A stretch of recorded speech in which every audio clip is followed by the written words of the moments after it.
শ্রাবণ চোখ সরু করলো আর একটু ফ্রি পুচকে কিছুক্ষণ তাকিয়ে রইল ধারার দিকে। মেয়েটার কি স্মৃতিশক্তি লোপ পেয়েছে। শ্রাবণের ইচ্ছে করলো গত রাতের কথা বলার, মন চাইলো এক্ষুনি ধমক দিয়ে বলতে, বেয়াদব ছলনাময় নারী, কি অদের করে না মানে? গত রাতে কি আমি তোর সাথে বেআইন আলাপ করেছিলাম? কিন্তু ভদ্রলোক শ্রাবণ তাই এভাবে সরাসরি বললো না কিছু। সিটে সোজা হয়ে বসে চোচ কামড়ে কিছু একটা ভাবলো। এরপর সেকেন্ডের মধ্যে ঠোঁটের কোণে বাঁকা হাসিটা ফুটিয়ে তুলল। ভদ্র মানুষ শ্রাবণ শেখ বোধহয় কোনো বড়সড় পরিকল্পনা সেরে নিয়েছে বেচারি ধারা। ফাজলামি করার কঠিন শিক্ষা পেয়ে যাবে। তার আত্মার মাগফিরাত কামনা করি। ভার্সিটিতে পড়ছিল মনিরা। সেই ভার্সিটিতে পড়ার সময় মনিরার জন্য জীবনের সবচেয়ে বড় সুন্দর অথচ সবচেয়ে দুঃসহ স্মৃতি হয়ে রয়ে গিয়েছিল। লাস্ট ইয়ারের এক সিনিয়র ভাই তাকে ভীষণ ডিস্টার্ব করতো, বলা যায় সিরিয়াস ডিস্টার্ব। ক্লাসের ভিড়ে, লাইব্রেরি নিস্তব্ধতায় কিংবা ক্যান্টিনের ব্যস্ততায় সর্বত্র তাকে অনুসরণ করতো সেই এক সিনিয়র। প্রথমে হয়তো সাধারণ কথোপকথনের ভান করতো, পরে ধীরে ধীরে সীমা অতিক্রম করে থাকে। তবে প্রথমে মুনিরা বিষয়টা হেসে উড়িয়ে দিয়েছিল, কিন্তু সময়ের সঙ্গে সঙ্গে সেটার আসল রূপ প্রকাশ পায়। হুমকি, প্রলোভন, কুপ্রস্তাব, একসময় সরাসরি বলেই ফেলেছিল, তোমাকে আমি বিয়েই করব, না করলে তুলে নিয়ে যাব। এমন ভয়ঙ্কর পরিস্থিতির ভেতর দিয়ে মুনিরাকে ভার্সিটির জীবন কাটাতে হয়েছিল। অনেক রাত জেগে অ্যাসাইনমেন্ট শেষ করেছে, ক্লাস টেস্ট দিয়েছে, প্রেজেন্টেশন করেছে, কিন্তু বুকের ভেতরে সবসময় একটা ভীতি লুকিয়েছিল। বন্ধুদের কাছেও কিছু বলেনি, পরিবারের কাছেও না, কেবল নিজের ভেতরে গোপন করেছিল। এটাই ভুল ছিল তার। আর পাঁচটা র্যাগিংয়ের মতো এটাকেও ভেবেছিল, কিন্তু ওই ছেলে যে এতটা সিরিয়াস আর ডেঞ্জারাস তা ভাবিনি। এরপর ভার্সিটি লাইফ শেষ হওয়ার পর মুক্তিও মেলেনি। ওই ছেলে বাড়ির সামনে আসতো, রাস্তায় ফলো করতো, মনির চুপচাপ সহ্য করতো, কাউকে কিছুই বলতো না, এমনকি জিহানকেও না। সে চাইতো না তার কারণে অন্য কারো অশান্তি হোক। কিন্তু একদিন থেকে ফোন আসতে শুরু করে, একের পর এক ভয়ঙ্কর মেসেজ, ব্ল্যাকমেলের মতো, শ্লীলতাহানির মতন কুৎসিত হুমকিতে ভরা। তবুও মনিরা সেগুলোতে পাত্তা দেয়নি। ভেবেছিল সময়ের সাথে সাথে ঠিক হয়ে যাবে। এভাবেই চলতেই তো মনিরা নিখোঁজ হয়ে গেল। আলাদাভাবে পুলিশ লাগিয়েছে শ্রাবণ। সেই পুলিশের তদন্তে বের হলো মনিরার অতীতের সেই ভয়ঙ্কর অধ্যায়ের সূত্রপাতই। আজকে এই অন্তর ধান। জিহান তখনও কিছুই জানতো না। পুলিশ প্রথমেই বলে দিল এই সত্য। তদন্ত করে জানা গেছে মনিরা নিখোঁজ হওয়ার দিন তার ফোনে ব্ল্যাকমেলারের টাইপ মেসেজ এসেছিল। তাই প্রাথমিকভাবে ধারণা করাই যায় যে সেই ছেলেই কিছু করেছিল। ভার্সিটিতে খবর নিয়েছে পুলিশরা, জানতে পেরেছে সেই ছেলের কিছু করেছিল। ভার্সিটিতে খবর নিয়েছে পুলিশরা, জানতে পেরেছে সেই ছেলের নাম সুফিয়ান, বড়লোক বাবার উচ্ছন্নে যাওয়া একমাত্র ছেলে। ছোট থেকে বেপরাচ্ছন্ন ছাড়া, আদরে বাদর হাওয়া যাকে বলে, তবে সেও নিখোঁজ। কোথাও খুঁজে পাওয়া যাচ্ছে না তাকেও। এই বিষয়ে সরাসরি শ্রাবণকে জানালেন পুলিশরা। শ্রাবণও যখন জানতে পারলো বিষয়টা, তখন সেও গাড়িতে। পাশে ধারা এখনো মুখ ফুলে বসে আছে। জ্যাম ছেড়েছে মিনিট খানিক আগে। ধারার মাথা ঠান্ডা করতে সে একটা ছোট্ট ক্যাফেতে যাওয়ার সিদ্ধান্ত নিয়েছে। কলেজ সম্পূর্ণ বিষয়টা জানার পরও চুপ থাকলো শ্রাবণ। ধীরে সুস্থে ক্যাফেতে পৌঁছে ধারাকে ঠান্ডা জুস খেতে দিল। এরপর বলল, তুমি একটু বসো, আমি ওদিকটায় আছি, একটা ইম্পর্টেন্ট কল করবো। ধারা মাথা নাড়ল। শ্রাবণ স্বভাবশীল ফেসে এক পাশে এসে দাঁড়ালো। মইনুল সাহেবকে কল করে পুরো বিষয়টা জানালো। ভদ্রলোক সবটা শুনে একটু অবাকই হলেন। ভয় তো পেয়েছেনই। তার জানা মতে তার মেয়ে কখনোই এমন করে না, অন্তত কথা তো লুকোয় না। তবে এই বিষয়টা কেন এমন হলো বুঝতেই পারলেন না তিনি। ভেঙে পড়লেন, খানিকটা অনুনয় করলেন শ্রাবণের কাছে। আমার মেয়েটাকে খুঁজে এনে দাও শ্রাবণ, ও যা চাইবে তাই হবে। ওকে জিহানের সাথে বিয়ে দিব, আমি কথা দিচ্ছি। শ্রাবণ মাথা নাড়ালো। সে তো আগে থেকেই এ বিষয়ে নিশ্চিত ছিল, কিন্তু মনিরাকে খুঁজবে কোথায়, কোথায় পাবে, সেটা সবটাই তো পুলিশের হাতে। না দিয়ে উপায় নেই। সাধারণ মানুষ শ্রাবণ, ওরকম গোপন কোনো ক্ষমতা নেই যে মনিরাকে খুঁজে আনতে পারবে। তাই শ্রাবণ মইনুল সাহেবকে শান্ত হতে বলে পুলিশের তদন্তের অপেক্ষা করতে বলল, আর আশ্বাস দিল যে সে সব ঠিক হয়ে যাবে। জিয়ান সিগারেট খাচ্ছিল। এই কয়েকটা দিন তার যে কেমন কেটেছে সেটা সে ছাড়া আর কেউ জানবে না। খাওয়া ঘুম কোনো কিছুই হয়নি, বেঁচে থাকতে শুধু পানি খেয়েছে আর থমকে যাওয়া শরীর নিয়ে ঘরের এক কোণে পড়ে থেকেছে। আজও তা ব্যতিক্রম হয়নি। জিয়ান সিগারেট টেনে লম্বা ধোঁয়া ছাড়লো, শরীর থেকে শক্তি ঝরে পড়ে গেছে পুরোপুরি। বিছানায় শোয়ার মতো স্বাভাবিক আরাম যেন হারিয়ে ফেলেছে সে। রাতগুলো সে মেঝেতে পড়ে থাকতো অচল নিস্তব্ধ হয়ে, বুকের ভেতর শুধু একটাই নাম প্রতিধ্বনি তুলে। অসংখ্যবার ফোন হাতে তুলে নিয়ে আবারও ফেলে দিয়েছে। টেবিলে রাখা এক প্লেট ভাত দুদিন ধরে একইভাবে শুকিয়ে শক্ত হয়ে আছে, অথচ সে স্পর্শ করেনি। জিয়ানের চোখ লাল হয়ে ফুলে গেছে অনিদ্রায়। সিগারেটের টুকরোটা চারিপাশে ছড়িয়ে আছে। ঘরের ভেতর ভারী ধোঁয়ার গন্ধ জমে আছে। মেঝেতে শুয়ে থাকা সে বিধ্বস্ত মানুষটা যেন এখন আর আগের জিহান নেই, কেবল এক ভাঙা নিঃশেষ হয়ে যাওয়া শরীর আর অন্তহীন দুঃখে ভরা এক আত্মা।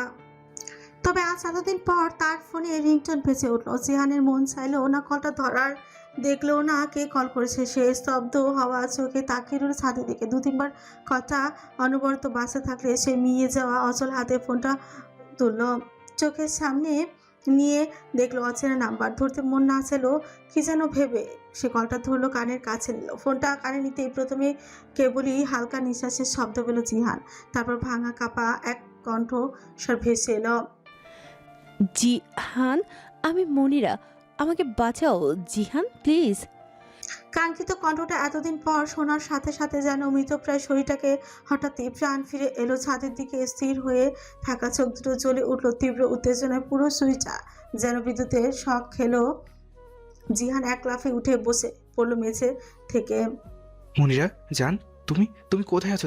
আমি এখনই চলে আসছে, একটু ভয় পেও না। কোথায় তুমি জান, বলো না কোথায়?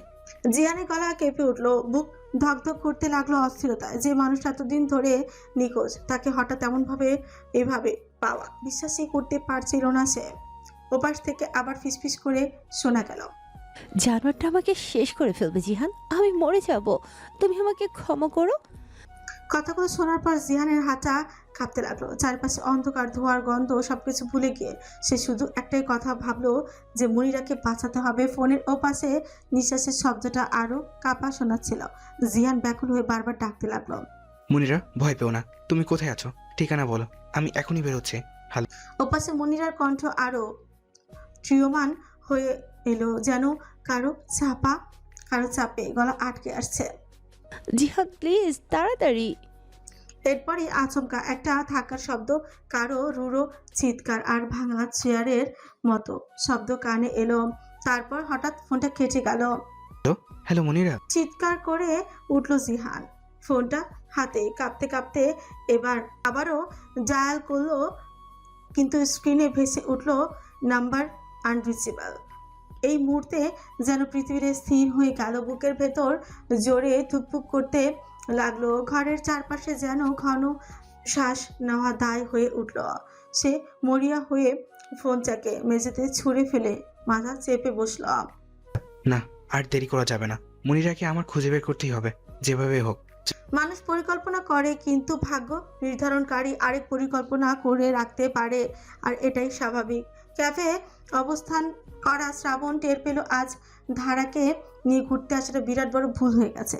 আজ যে এত ঝামেলা হবে একসাথে, তা সে বুঝতে পারেনি। শ্রাবণ পুলিশের সাথে আরেক কথা বলতে এসে টেবিলে ধারার সামনে বসলো। ওয়েটার এসে 2 কাপ কফি দিয়ে গেল দুজনের সামনে। ধারা আগ্রহের সাথে তাকিয়ে জিজ্ঞেস করলো শ্রাবণকে, কি হয়েছে? শ্রাবণ হাসলো। পৃথিবীতে যতই অশান্তি আসুক না কেন, হাজারটা বেদনার মাঝেও প্রিয় মানুষের সান্নিধ্য একটা মানুষকে হাসি খুশি রাখতে সর্বদাই সক্ষম। এই উপলব্ধি শ্রাবণ বারবার করেছে। এই যে সে এত টেনশনে আছে, এতটা চিন্তা হচ্ছে তার, অথচ ধারার সামনে এসে মেয়েদের মিষ্টি কণ্ঠ শুনে বুক থেকে যেন সব পাথর, সব ভার হাওয়া মিলিয়ে যায়। এটা কি নাম দেওয়া যায় ভাবার সময় পেল না শ্রাবণ। চট করে মনে পড়লো, আরে সে তো ভালোবাসে মেয়েটাকে, বউ হয় তার। এটা তাহলে ভালোবাসারই আরেক প্রভাব ভেবে ফিক করে হাসলো শ্রাবণ। দিনকে দিন পাগলাটে প্রেমিক হয়ে যাচ্ছে শ্রাবণ শেখ। সে নিজেও বুঝতে পারছে সেটা এসব কিছুর দায়ী নিঃসন্দেহে ধারা। শ্রাবণকে এবার ফুট করে হাসতে দেখে ধারা ফিরকুচ গেল। দুবার চোখের পলক ফেলে টেবিল হাত রেখে আরো আগ্রহ নিয়ে বলল। কি আশ্চর্য, হাসছেন কেন? শ্রাবণ এবার মুখ তুলে এক ঝলক হাসি রেখেই বলল। তোমার কি মনে হয় কেন হাসছে? দাঁড়া মেয়ে এগিয়ে ছোঁচ কামড়ে বলল। কি জানি, আমি কি করে বলবো? আপনি সেই সকাল থেকে কেমন অদ্ভুত ব্যবহার করছেন। শ্রাবণ মাথা ঝাঁকালেও কফির কাপে হাতে নিয়ে বেশ চিন্তিত স্বরে পড়ল। আসলে লজ্জা পাওয়ার কথা আপনার, অদ্ভুত ব্যবহারটা আপনার করার কথা, কিন্তু করছি আমি। সবই টেকনোলজি, বাট আপনি মেবি গত রাতের কথা ভুলে গিয়েছেন, ঠিক না মিসেস শেখ? সাথে সাথে কান দিয়ে গরম ধোঁয়া বের হলো ধারার। প্রেশার বোধহয় বেড়ে গেছে মেয়েটার। কি আশ্চর্য, সে আসলে ভুলে গেছে। রে, লোকটা চরম অভদ্র, পাবলিক প্লেসে আজেবাজে কথা বলছে। তাৎক্ষণিক ধারার গাল দুটো লাল হয়ে গেল। আশেপাশে তাকে সতর্ক হলো শ্রাবণ। টেবিলের কাছে আর একটুখানি ঝুঁকে এসে ফিসফিস করে পড়ল। লজ্জা বলে আপনাকে মারাত্মক সুন্দর লাগে ম্যাডাম। গত রাতে বিষয়টা লক্ষ্য করেছে, তবে অন্ধকারে বুঝিনি যে গালও লাল হয়েছে। আপনার তো দেখছি ভয়ানক লজ্জাপতি। দাঁড়া আবার লজ্জা পেল। এবারে হয়তো লাল হয়ে চুকচুকে হয়ে গেছে। মাথা নিচু করে ওনা খুঁড়তে থাকলো বেচারি। মুখ লুকানোর জায়গা নেই। পালে মাটি ফাঁক করে পাতাল চষে যেত। ধারাকে আবার লজ্জায় চুপসে যেতে দেখে ছুঁচ কামড়ে হাসলো শ্রাবণ। চোখে দুষ্টুমি নিয়ে জিজ্ঞেস করল। আসলে ভুলে গেছেন ম্যাডাম? ধারা খুবই সতর্কতার সাথে চোখ উঠালো। সেকেন্ডের মাঝে নামিয়ে নিয়ে মিনমিন করে বলল। কি বলবো? গত রাতের কথা। দাঁড়ার ইচ্ছে করলো পায়ে ইঞ্জিন লাগিয়ে ধুম করে পালিয়ে যেতে, আর না হয় শ্রাবণকে ধাক্কা মেরে ফেলে দিতে। তবুও কিছু করলো না মেয়েটা। এখন লজ্জা পাওয়াটা বেশি গুরুত্বপূর্ণ। প্রথমে ভাবলো চুপ থাকবে, কিন্তু শ্রাবণকে এভাবে ঝুঁকে থাকতে দেখেছে। আমতা আমতা করে বলল। না মানে। তাকে থামিয়ে দিল শ্রাবণ। এক হাত উঁচিয়ে আদুরি ভঙ্গিতে ধারার চুল কানের পিছনে গুজে দিয়ে চোখ একরাশ অনুভূতি নিয়ে বলল। নো প্রবলেম ম্যাডাম, ভুলে গেলেও সমস্যা নেই, কোনো ব্যাপার না। আজ রাতে আবার মনে করিয়ে দেব। আফটার অল হাজব্যান্ড হিসেবে একটা দায়িত্ব আছে না? শ্রাবণের কণ্ঠে এমন ভয়ানক কথা শুনে ধারার বুকের ভেতরটা ধক করে উঠল। এই লোকটা কি একদমই ভয় পায় না? এক ফোঁটা সংকোচ নেই। অথচ লজ্জায় সে গলেই গেল, যেন মাটির ভেতরে ঢুকে যাচ্ছে। কফির কাপটা সামনে রেখেই দু হাত দিয়ে নিজের ছোট ঝাঁকলো বেচারি। কেন? হাসি কিংবা লজ্জার চিহ্ন কারো চোখে না পড়ে সেই জন্য? শ্রাবণ ঠোঁট কামড়ে হাসলো। আবারও হেলান দিয়ে চেয়ারে বসলো। সামনের কাপের থেকে ধোঁয়া উঠছে, কিন্তু তার চোখে এখনো আটকে আছে ধারার মুখে। সে স্পষ্ট বুঝতে পারছে এই বোকাশোকা মেয়েটা ধীরে ধীরে বদলে যাচ্ছে। সে যে আগে চিরকাল সাদামাটা রয়ে যেত, এখন ছোটখাটো সৌন্দর্যের প্রতিটি ছোঁয়াতে যেন তাকে অন্যরকম লাগছে। এই তো তাদেরও সংসার হচ্ছে, তারাও তো স্বামী স্ত্রী। বুক ভরে স্বস্তির শ্বাস ফেলে চোখ বুজে লো শ্রাবণ। মনে মনে শকর করে কফিটাতে হাতে তুলে খাওয়া শুরু করলো। একটু পরে ধারা আস্তে করে কফির কাপ তুললো ছোটে, কিন্তু হাত কাঁপতে লাগলো তার। শ্রাবণ তাকিয়ে দেখলো মেয়েটার আঙুল কাপে ঠোকর খেয়ে চুংচার শব্দ করছে। তবুও সে কিছু বলল না, কেবল হালকা হেসে কফি কাপে চুমুক দিল। গোপন আনন্দগুলো বুকের ভিতর জমিয়ে রেখেছে সে। আপনার হাসিটা বড় ভয়ঙ্কর জানেন। দাঁড়া অবশেষে বলেই ফেললো। অনেকক্ষণ ধরে কথাটা বলতে চাইছিল, কিন্তু সে সাহস পাচ্ছিল না। তাই এইটুকু বলতে গিয়ে গলা কেঁপে উঠল তার। শ্রাবণ ফ্রুকুচকে চোখে দুষ্টু হাসি ঝুলিয়ে পড়ল। ভয়ঙ্কর মানে প্রেমে পড়ার মতো ভয়ঙ্কর? দাঁড়া সোজা তাকাতেই পারল না। মনে মনে হাসি পেল, চোখ নামিয়ে ফিসফিস করে বলল। আপনি না অনেক বেশি অভদ্র। শ্রাবণ কফির কাপ নামিয়ে রাখলো টেবিলের উপর। অপর পাশ থেকে ধীর হাতে ধারা হাতের আঙুল ছুঁয়ে দিল। মিষ্টি করে হেসে বলল। অভদ্র নয় ম্যাডাম, এটা আদর। দাঁড়ার বুক কেঁপে উঠলো, নিঃশ্বাস গাঢ় হয়ে এলো। লোকটা তাহলে গাড়িতে বলা কথাটা মনে রেখেছে। ইসিরে কি লজ্জা! ধারা তো সেই সময় মুখ ফসকে কথাটা বলেছিল। এলোমেলো দৃষ্টি ফেল মেয়েটা এত মানুষের ভিড়ে মাঝেও। শ্রাবণের ছোঁয়া তাকে অদ্ভুতভাবে কাঁপিয়ে তুলল। চারিপাশে কোলাহল থাকলেও মনে হলো সময় যেন হঠাৎই থমকে গেছে। ধারা সেভাবে ছোটের কোণের হাসিটা লুকাতে আবারও কাপে চুমুক দিল। শ্রাবণের চোখ আটকালো সেইখানটায়, কিছু একটা ভেবে চোখ গিলে নিচু গলায় আবদার করলো, বলল। তোমার কাপটা আমার একটু খেতে দেবে? দাঁড়া চমকালো, ভাবলো ভুল শুনেছে, তাই কাপটা হাতে ধরে রেখেই পিটপিট করে তাকালো। শ্রাবণ বুঝলো মেয়েটা বুঝেনি, তাই একটু এগিয়ে এসে চোখের ইশারায় বলল। আপনি ঠোঁটের ছোঁয়া পাওয়া কাপটা একটু কফি টেস্ট করে দেখতে চাইছে। জিজ্ঞেস করবেন না কেন? এমনিতেই ভীষণ হিংসে হচ্ছে। থানার ভেতরটা আরেকবার অস্থির হয়ে উঠল। সে কাপের ভেতরে কফির দিকে তাকিয়ে রইল, চাইছে ওখানেই সব মনোযোগ আটকে রাখতে, অথচ গোপনে সে জানে তার হৃদস্পন্দন এখন শুধু শ্রাবণের ছন্দে বাজছে। দাঁড়াকে এভাবে পাথরের মতো থাকতে দেখে ফ্রি কুচকাল শ্রাবণ, গম্ভীর কণ্ঠে জানতে চাইল। দেবে না? দাঁড়া মোটেও অবাধ্য নয়, শুরু থেকে ভীষণ স্বামী ভক্ত, তার কখনোই অমান্য করেনি নিজের স্বামীর কথায়, তাই এবারও সাহস নেই। এমনিতে শ্রাবণের গমগমে কণ্ঠে সে ভয় পায়, তাই ভদ্র বাচ্চার মতো টেবিলে কাপটা রেখে একটু একটু করে আঙুল দিয়ে ছেড়ে দিল শ্রাবণের দিকে। আরেকবার একেবারে তাকিয়েও দেখলো না লোকটাকে। লজ্জায় মরিমরি অবস্থা। শ্রাবণের ছোটে করে বিজয়ের হাসি ফুটে উঠল। একদম ধীর ভঙ্গিতে কাপটা নিজের দিকে টেনে নিল সে, চোখটা নামিয়ে রেখে ধারা।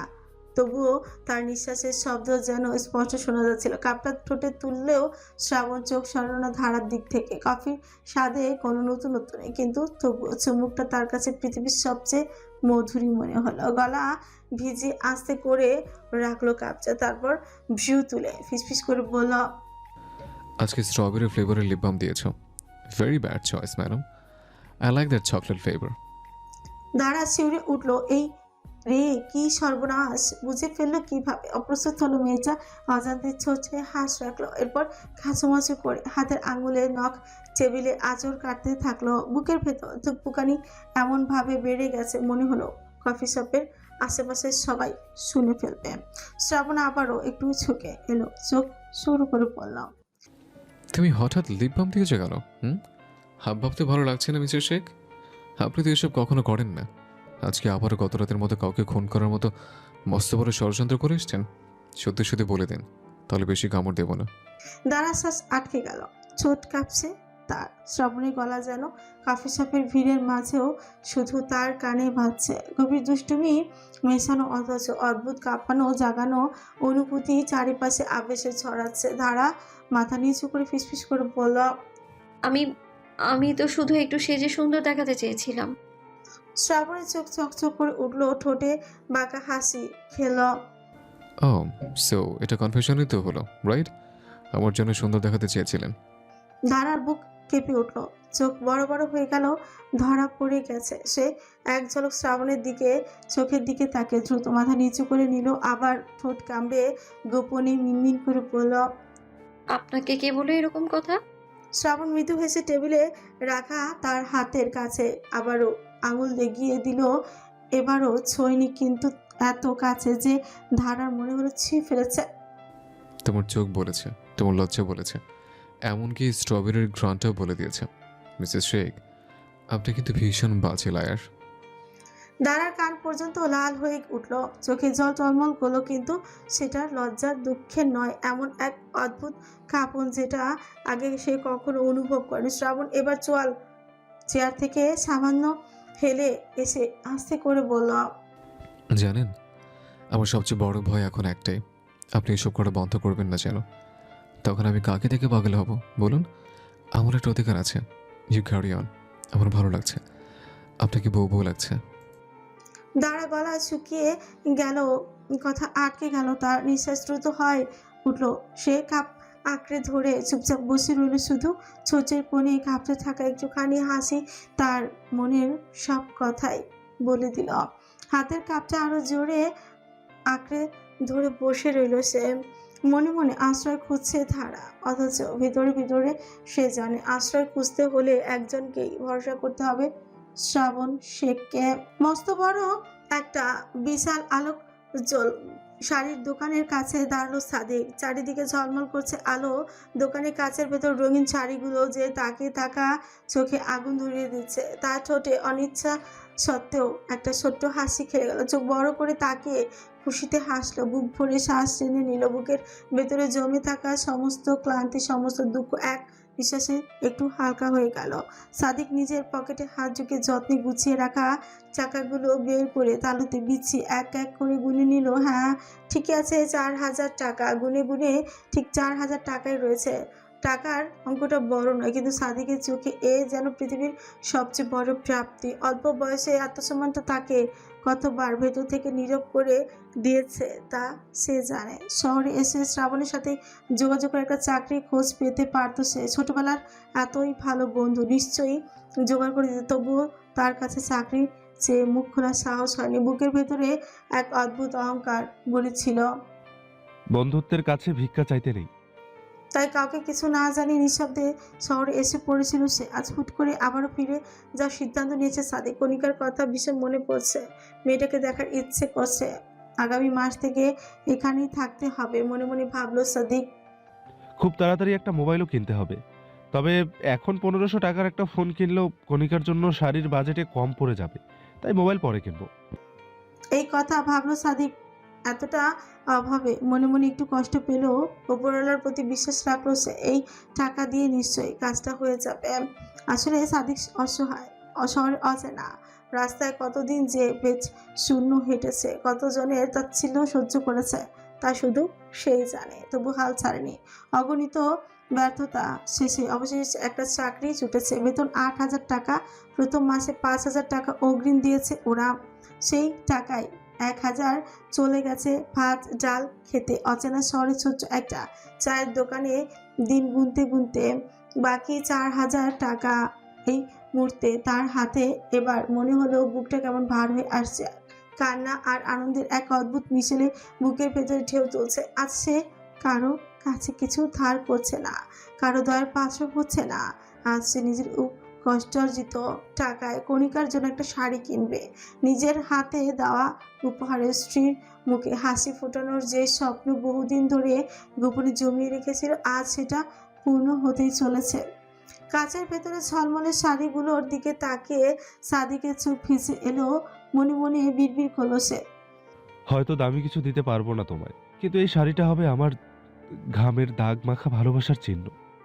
হয়তো তুমি বুঝবে এই 4,000 টাকার পেছনে আমার না পাওয়া রাতগুলো, আমার ক্ষুধার্ত দিনগুলো, আমার চোখের পানি লুকানো সন্ধ্যাগুলো জমে আছে। দোকানের ভেতরে ঢোকার আগে একবার আকাশের দিকে তাকালো সাদিক। চোখ বুজে ছোট্ট একটা দোয়া করলো যেন এই শাড়িটার রং তার সংসার ভরে ওঠে সুখে। তারপর দৃঢ় পায়ে ভেতরে ঢুকে গেল। খুব দেখে চিনে ভেবে চিনতে একটা লাল রঙের শাড়ি বেছে নিয়েছিল সাদিক। হাতে নিয়ে মনে মনে ভাবলো পিচ্ছিটাকে, এই শাড়িটাকে সেটাতে কেমন লাগবে ভেবেই হাসলো সাদিক। অবশ্য খুব সুন্দর লাগবে তার বউকে। এত মিষ্টি একটা বউ তার কোনো কিছুতেই বেমানান হবেই না। খোদার সহায় হলো সাদিকের পছন্দ করা শাড়িটা 3,000 টাকা। তাই সে খুশি মনে মনে শুকর আদায় করে শাড়িটা নিয়ে নিল। বাকি 1,000 টাকা দিয়ে আপেল, কমলা আর আঙুর নিল। কণিকাকে খাওয়াবে সব ভাবতেই গর্বে বুক ফুলে যাচ্ছে তার। নিজেকে একজন স্বামী মনে হচ্ছে। কাজ শেষ করে ট্রেনে উঠলো সাদিক। গ্রামের উদ্দেশ্যে রওনা দিল হাসি মুখে। ট্রেনে বেশি সময় লাগে না, আসা যাওয়া করা যায়। 2 ঘন্টার মধ্যে গ্রামে পৌঁছে যাবে সে। জানোয়ারটার নাম তানভীর। ওই কাপুরুষের বাচ্চাই আমার মুনিরাকে তুলে নিয়ে গেছে। ভার্সিটির পাশে গোডাউনে ওরা আড্ডা জমাতো, ওটাই ওদের জাহান্নাম। আমি যদি খুব ভুল না করি তবে মুনিরাকে ওরা ওখানেই কোথাও লুকিয়ে রেখেছে। প্রতিশোধ নিতে চাইছে ওরা, আমি সব জানি। অস্থির হয়ে কথাগুলো বললো জিহান। ওর কথা শুনে অবাক হলো শ্রাবণ। ফ্রিকুচকে কিছুক্ষণ তাকিয়ে থেকে জিহানের গাড়ি হাঁস রেখে বলল, তুই একটু শান্ত হ ভাই, একটু বস, আমি সব শুনছি। বলতে বলতে জিহানকে সোফায় বসানো শ্রাবণ। ধারাকে নিয়ে সে একটু আগে বাড়িতে ফিরেছে। সন্ধ্যা হয়নি এখনো। ফুট করে ঝড়ের গতিতে শ্রাবণের বাড়িতে এসে পাগলাম শুরু করলো জিহান। বারবার শ্রাবণকে বলতে থাকলো, আমি জানি ও কোথায়, ওকে নিয়ে আসছি চল। অথচ এইসব দেখে অসহায় বোধ করলো শ্রাবণ। ঠান্ডা পানি খাওয়ালো জিহানকে, শান্ত করিয়ে ঠান্ডা মাথায় জিজ্ঞেস করলো, তুই কিভাবে নিশ্চিত যে ওই গোডাউনে মুড়িরা আছে? জিয়ান আরো অস্থির হলো। বুক ওঠানামা করছে দ্রুত তার শ্বাসে। শ্রাবণ বোঝানোর জন্য কাবা হাত কঞ্চে হাত দুটো নেড়ে বলতে থাকলো সে। শ্রাবণ, তুই বুঝিস না? আমি চোখে দেখছিলাম ওই জানোয়ার তানভীর আগে ভার্সিটির পাশে ছেলেগুলোর সাথে ঢুকতো ওই গোডাউনে। তোর কি মনে হয় ওরা শুধু আড্ডা দেয়? ওই জাহান নামে কি হয় আমি জানি। অনেক স্টুডেন্টকে র্যাগও দিত ওখানে। আমার ভেতরটা ছিঁড়ে যাচ্ছে। মুনিরা নেই কোথাও, কোথাও খুঁজে পাচ্ছি না। তবু মন বারবার শুধু ওই জায়গাটাই দেখাচ্ছে। আমার ভেতরটা চিৎকার করছে, ও সেখানেই, ওখানেই আছে। জিয়ানের গলা ভেঙে এলো, দু চোখ লাল, শিরা উপশিরা টনটন করছে রাগে আর ভয়ে। সে আবারও হাত মুষ্টিবদ্ধ করে সোফার হাতলে আঘাত করলো। আমি বাঁচতে পারবো না যদি ওখান থেকে না আনি শ্রাবণ। ওরা যেভাবে মেয়েদের সাথে আচরণ করে আমি জানি আমার মুনিরা কেমন ভয়ে আছে এখন, ভাবতেই পারছিস? আমার ঘুম হারাম হয়ে গেছে। চোখ বন্ধ করলে ওর মুখটা দেখি। শ্রাবণ নিঃশব্দে শুনছিল সবকিছু। ঠোঁট শক্ত করে চেপে ধরল সে। জিয়ানের প্রতিটা কথাই তার বুকের ভিতর ঢুকে যাচ্ছিল। বাইরে হালকা আলো নামছে। সন্ধ্যা নামার আগে চারপাশটা ধূসর হয়ে উঠেছে। শ্রাবণ চোখ নামিয়ে কিছুক্ষণ চুপ করে রইল। তার ভেতরেও অস্থিরতা জমে উঠল। সে ধীরে ধীরে হাত বাড়িয়ে জিয়ানের কাঁধে চাপ দিল। চোখে এক অদ্ভুত দৃঢ়তা ফুটে উঠল। তুই ভুলও হতে পারিস, আবার ঠিক হতে পারিস, কিন্তু এভাবে বসে থাকলে কিছু হবে না। মনিরাকে যদি সত্যি করে ধরে নিয়ে থাকে তবে দেরি মানে বিপদ। শ্রাবণের বুকে এক অজানা আতঙ্ক ঢুকে পড়ল। হঠাৎ যেন নিঃশ্বাস ভারী হয়ে গেল তার। নিজের মনকেও সে থামাতে পারছে না। মনে হচ্ছে জিহানের কথাই সত্যি। সে গভীর দৃষ্টিতে জিহানের দিকে তাকালো। আমাদের তাহলে পুলিশ নিয়ে ওখানে যাওয়া উচিত এখনই। শ্রাবণের ছোটের কোণ শক্ত হয়ে উঠল। ভেতরে যে ভয় সেই ঢাকা দিল দায়িত্বের চাপা দৃঢ়তায়। জিহানের অস্থিরতা যেন তার ভেতরে আগুন জ্বালিয়ে দিল। শ্রাবণের কথা শোনার সাথে সাথে জিহান তার স্থির থাকতে পারল না। এক লাফে উঠে দাঁড়ালো সে। চোখে একটা অস্থিরতা, ভেতরে অগ্নিগর্ভ অশান্তি, যেন এখনই ছুটে গিয়ে মনিরাকে ফিরিয়ে আনবে। শ্রাবণ সোফার পাশে রাখা টেবিলে হাত বাড়িয়ে গাড়ির চাবিটা তুলে নিল। হঠাৎ পেছন থেকে ধারা ভয় কাপা গলায় ডাক দিল। সে এতক্ষণ লুকিয়ে সব কথা শুনেছে। আতঙ্কিত হয়ে সে বলল, আপনি কি সত্যি ওখানে যাচ্ছেন? জানেনও না ভেতরে কতজন আছে, কেমন বিপদ অপেক্ষা করছে। এটা কি সহজ কিছু ভাবছেন? এভাবে যাবেন না। চোখে আতঙ্কের ছায়া, ছোট কাঁপছে ধারার। এতক্ষণ চুপচাপ শোনার পর এবার ভয়টা নিয়ন্ত্রণ করতে পারল না। শ্রাবণ গভীর দৃষ্টিতে তাকালো ধারার দিকে। স্বরটা ঠান্ডা অথচ দৃঢ় করে বলল, আমি জানি বিপদ আছে, কিন্তু চুপচাপ বসে থাকলে বিপদ আরো বড় হবে। মনিরা যদি ওখানে থাকে তবে এক মুহূর্তে দেরিও মানে না। তুমি চিন্তা করো না, সাবধানে যাব। ধারা চোখ নামিয়ে নিল, তবুও বুকের ধুকপুকানি থামাতে পারল না। মনে হলো শ্রাবণ যদি ফিরে না আসে? তবে সেই চিন্তাতেই তার গলা বুঝে এলো। জিহান তাড়াহুড়ো করে বলল, চল শ্রাবণ, দেরি করার সুযোগ নেই। শ্রাবণ দ্রুত আলমারি ড্রয়ার থেকে খুলে কিছু খুঁজলো। পুরনো একটা টর্চ আর হাতে থাকা ছোট্ট লোহার রডটা বের করে নিল। পকেটে রাখলো মোবাইল, সঙ্গে ছোট ফার্স্ট এড বক্সও নিয়ে নিল। সব দেখে জিহান আরও তাড়া দিল। গাড়ির দিকে হাঁটতে হাঁটতে শ্রাবণ গভীর গলায় বলল, তুই জানিস ওরা কেমন? ওরা এখনো ওখানে থাকলে ভেতরে গিয়ে বুদ্ধি কাটাতে হবে। শুধু হট করে ডাক দেখালে কাজ হবে না। জিহান দাঁত চেপে উত্তর দিল। বুদ্ধি টুদ্ধি পরে আসুক, আমার মুনিরাকে বাঁচাতেই হবে। গাড়িতে উঠে দুজনেই নিঃশব্দে বসলো। ইঞ্জিন স্টার্ট হতে শহরে আলো ঝলমলে রাস্তা এক অদ্ভুত নীরবতায় মোড়া লাগলো। গন্তব্য শুধু অন্ধকার, আতঙ্ক আর অজানা বিপদের ছায়া। পাশের সিটে বসা জিহানের চোখ টলমল করছে আর শ্রাবণের মুখে এক অদ্ভুত দৃঢ়তা। ওরা জানে না ভেতরে কি অপেক্ষা করছে, তবুও মন বলছে এ যাত্রাই হয়তো সবকিছুর মোড়। জিয়ানের কথাই সত্যি হলো। সেই ভার্সিটির পাশের গোডাউনে চেয়ারে বাঁধা অবস্থায় পাওয়া গেল নিথর হয়ে থাকা মুনিরাকে। শ্রাবণ কোনোরকম ঝুঁকি নিতে চায়নি, তাই পুলিশ সাথে করে এনেছিল। তবু একটু ভুল হয়েই গেল। তানভীর না থাকলেও গোডাউনের ভেতর দুজন ছিল। পুলিশের সামনে শ্রাবণ আর জিয়ান থাকায় তাদের উপর হামলা চালানোর চেষ্টা করেছে ছেলে দুটো। এতে কাঠের তক্তা দ্বারা শ্রাবণের কপালে একটুখানি আঘাত পেয়েছে আর জিহানও পিঠে আঘাত পেয়েছে। বড় কিছু হয়নি। সেই ছেলে দুটোকে পুলিশের গাড়িতে উঠিয়েছে তারা। জিয়ান পাগলের মতো ছুটে গিয়ে মুনিরার হাত পায়ের বাঁধা দড়ি খুলে দিয়ে সজোরে চাপড়ে ধরল। এতদিন পর প্রাণ ভোমরাকে ফিরে পেয়ে স্বস্তির শ্বাস পেল। তার মাথায় আর অন্য কোনো ভাবনা নেই, কিন্তু শ্রাবণের মাথায় সেই ভাবনা আসলো। তাই পুলিশকে ইশারা করে জিহান সহ মুনিরাকে দ্রুত হসপিটালে পাঠিয়ে দিল। বলা তো যায় না মুনিরাকে ওরা কেমন অত্যাচার করেছে। পুলিশরা বেশ ভালো করে তদন্ত করলো পুরো জায়গাটা। সবাই জানে যে তানভীরই আসল কালপেজ, কিন্তু প্রমাণের অভাবে কেউ কিছুই করতে পারছে না, কারণ ছোট হলেও একটা প্রমাণ লাগবে যে তানভীর করেছে। শেষে শ্রাবণের মতামত নিয়ে পুলিশরা সিদ্ধান্ত নিল যে ওই দুটোকে ছেলেকে দিয়েই সাক্ষী দেওয়াবে। ব্যাস, এখানেই জিহান আর মুনিরার ঝামেলা শেষ হলো, আর শ্রাবণও স্বস্তির শ্বাস ফেলল। এই পৃথিবীতে প্রত্যেকটা জিনিসেরই পজিটিভ ও নেগেটিভ দিক, দুই দিকই রয়েছে। বলা যায় সৃষ্টির আদিকাল থেকেই পুরুষেরা পৃথিবী জয় করে, কিন্তু কোথাও ঘটা করে এটা লেখা থাকে না যে পুরুষেরা কোনো কোনো সময় জানোয়ারের রূপ ধারণ করে অমানুষের পরিচয় দিয়ে যায়। সেদিন পুকুর পাড়ে কণিকার দিকে চোখ পড়েছিল গ্রামের যুবক নাপিত রাজুর। তার লোলুপ দৃষ্টি গিলে খেয়েছিল কণিকাকে। তখনই রাজু প্রতিজ্ঞার যেভাবে হোক কণিকাকে পেতেই হবে। লোভে অন্ধ হয়ে তাই মাঝরাতে খুপড়ি পেরিয়ে গোয়াল ঘরের পাশ দিয়ে এসে সে কণিকার ঘরে ঢুকে পড়ে। গ্রামগঞ্জের কুড়ে ঘরে ঢোকা কোনো ব্যাপারই না। এখনো মোটামুটি কিশোরী কণিকা, এলোমেলো শাড়ির সাথে যেন শরীর পেঁচিয়ে না যায়, তাই অর্ধেক শাড়ি খুলেই একটু শান্তিতে ঘুমাচ্ছিল। কিন্তু রাজু সেই সুযোগে এসে এভাবে কণিকাকে দেখে আরও পাগল হয়ে যায়। মাথা চারা দিয়ে উঠে তাই সে প্রথমে কণিকার কাঁধে হাত রাখতেই চেষ্টা করে। পরপুরুষের ছোঁয়া বিষাক্ত হয়। একমাত্র বাবা ও নিজ ভাইয়ের ছোঁয়ায় মেয়েরা ছোট থেকে স্বাভাবিকভাবে নিতে পারে। অস্বাভাবিকতা কোনো ছোঁয়া পেলে শরীর কেঁপে ওঠে, যা মেয়েরা আজ করতেই পারে। তাই সহজেই গুড টাচ আর ব্যাড টাচ সম্পর্কে একটা শিশুও ধারণা করতে পারে। তাই কণিকাও ঘুমের ঘরে অস্বাভাবিক বিরক্তি অনুভব পেল। তৎক্ষণাৎ ঘুম ভেঙে মুখের কাছে এক পুরুষ দেখে সে রীতিমতো আটকে উঠল।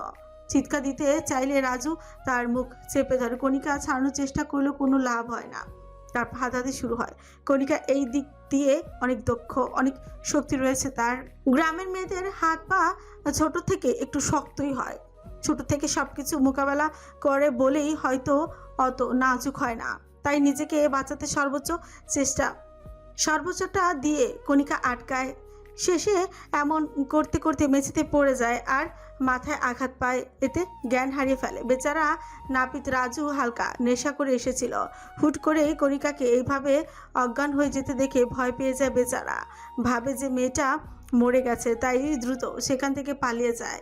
আর বাকিটা রাত কণিকা এভাবেই পড়ে থাকে, ভয়ে আতঙ্কে ভরে ভীষণ জ্বরে কাবু হয়ে ওভাবেই থাকে। তাই ঘুমও ভাঙে না। সকালে ওভাবে মেয়েটাকে দেখেই ভয়ে চিৎকার দেন জোড়া। তিনি এখনো বুঝতে পারছেন না যে মেয়েটা কি ভালো আছে। সারাটা দিন পেরিয়ে যাওয়ার পরেও কণিকা এখনো ঘুম থেকে উঠল না। শেষে বিকেলের দিকে চোখ পেলে তাকালে জরিনা খাতুন এসে পাশে বসে থাকে। ঘরের ভেতরে ম্লান আলো, জানালার চৌকাঠ দিয়ে ঢোকা সূর্যের আলোয় ধুলোয় আটকে কেমন অস্বস্তিকর হয়ে পড়েছে। খাটের উপর কণিকা শুয়ে আছে, একেবারে নড়াচড়া না করে। তার কপাল ভিজে আছে ঘামে, শুকিয়ে সাদা হয়ে গেছে। ছোট্ট বুকটা দম নিতে নিতে কেঁপে উঠছে বারবার। কপালের কাটা দাগটা স্পষ্ট। পাশে বসে আছেন জরিনা খাতুন, চোখে মুখে আতঙ্ক আর চিন্তার রেখা স্পষ্ট। এক হাতে পুরনো খেজুর পাতার পাখা, সেটা অবিরাম নেড়ে যাচ্ছেন কণিকার দিকে।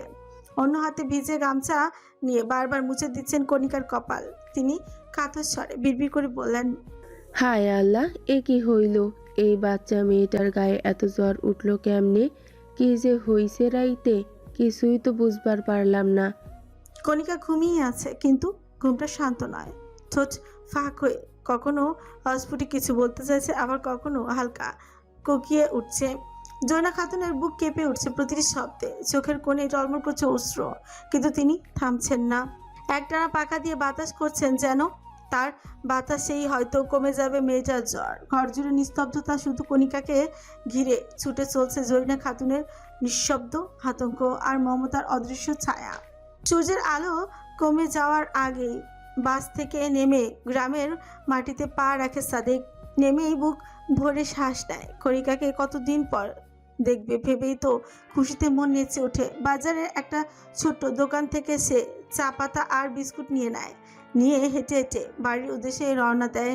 5 মিনিটের পথ এখান থেকে হেঁটেই পৌঁছে যাবে। কণিকা জ্বরের ঘোরে একটা কিছু বিড়বিড় করছে, বলছে।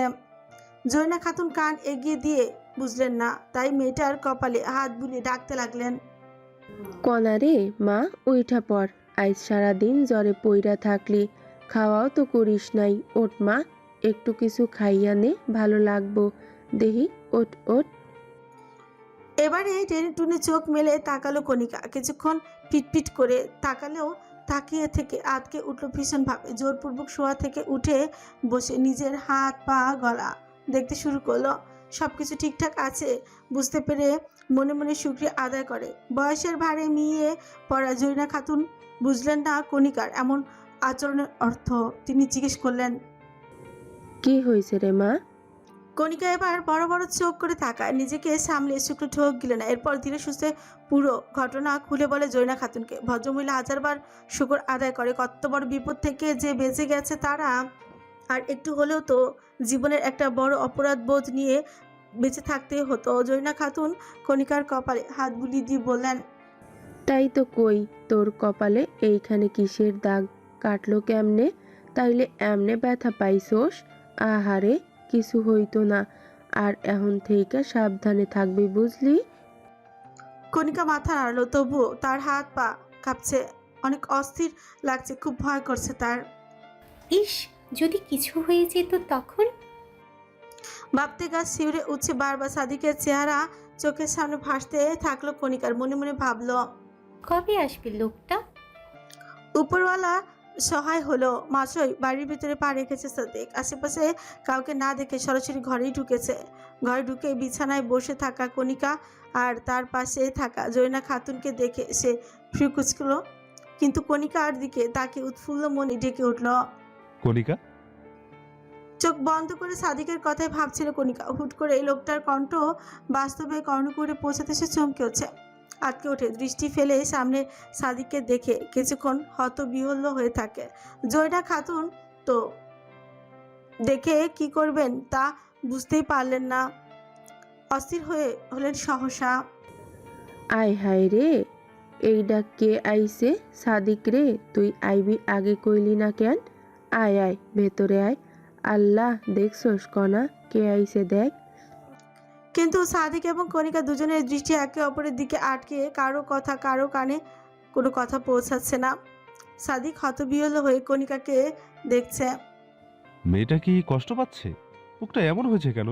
এত লালচে হয়ে আছে কেন ফর্সা মুখটা?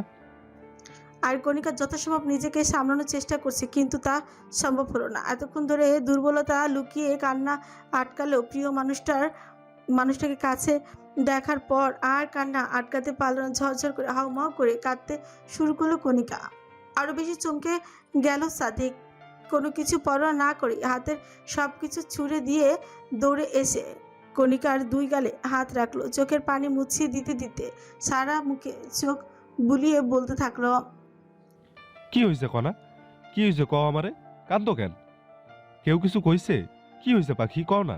খারাপ লাগতেছে? হ্যাঁ, ক আমারে।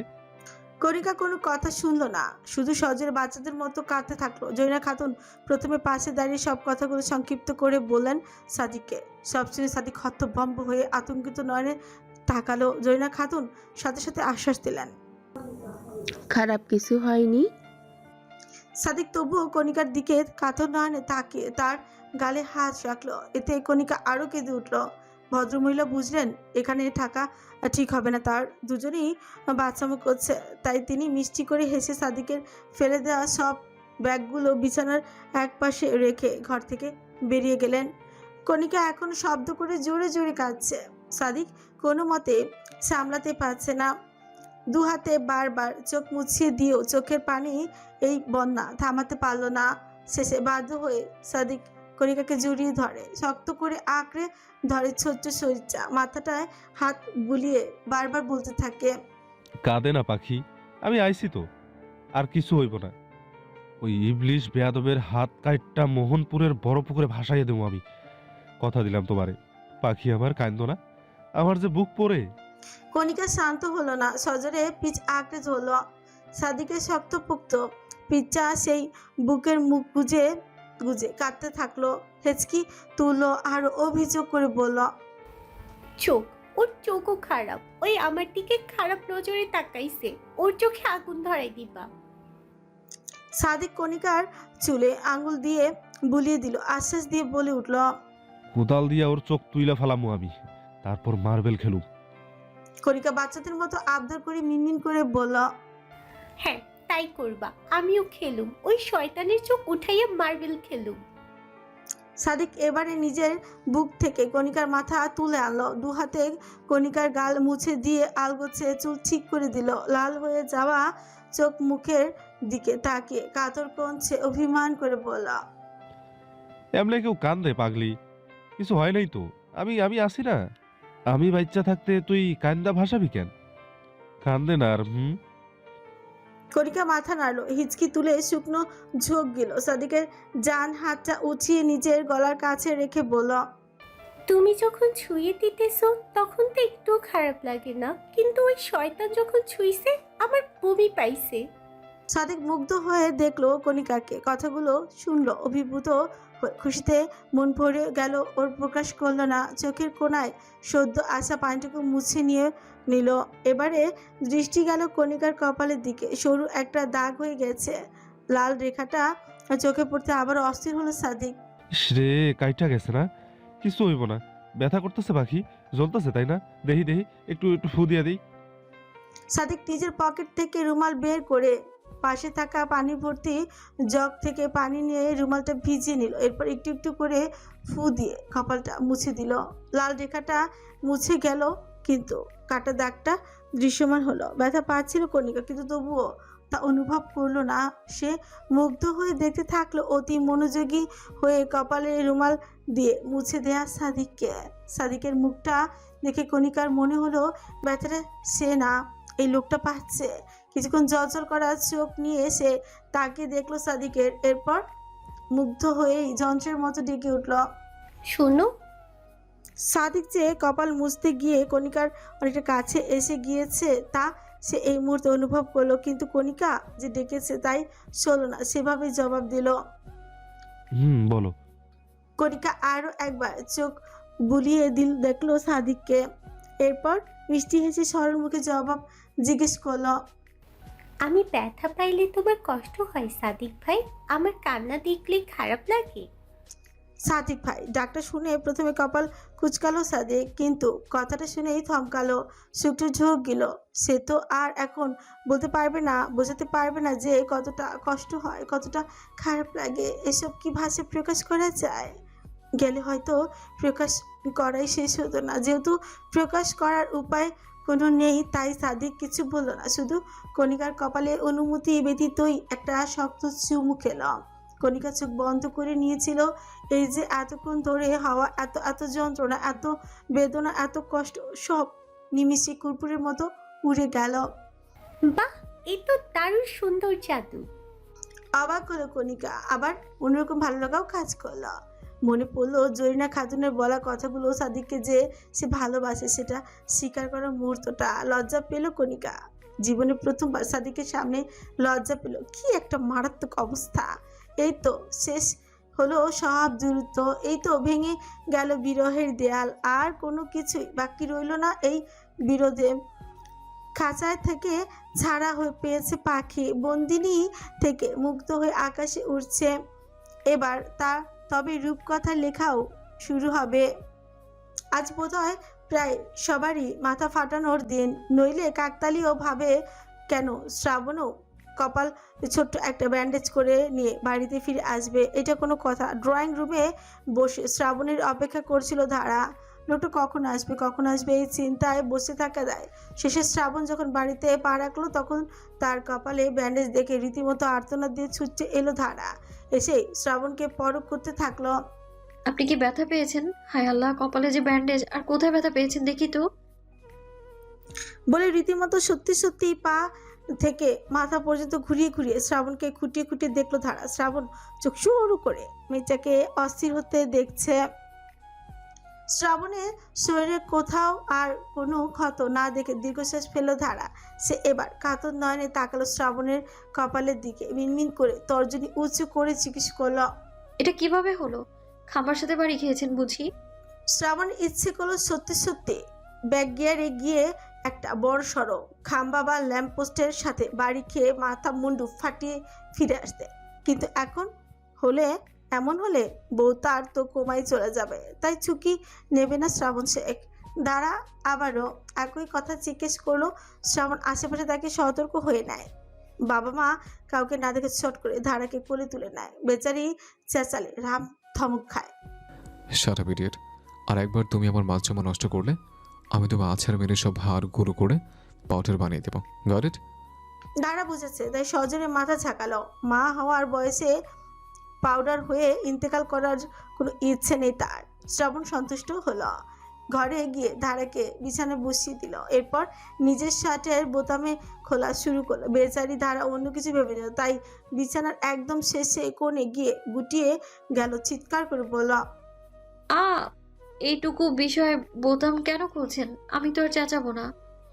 শ্রাবণ চোখ সরু করে তাকিয়ে রইল, বিষয়টা বুঝতে ফিক করে হাসতে গিয়েও হাসলো না।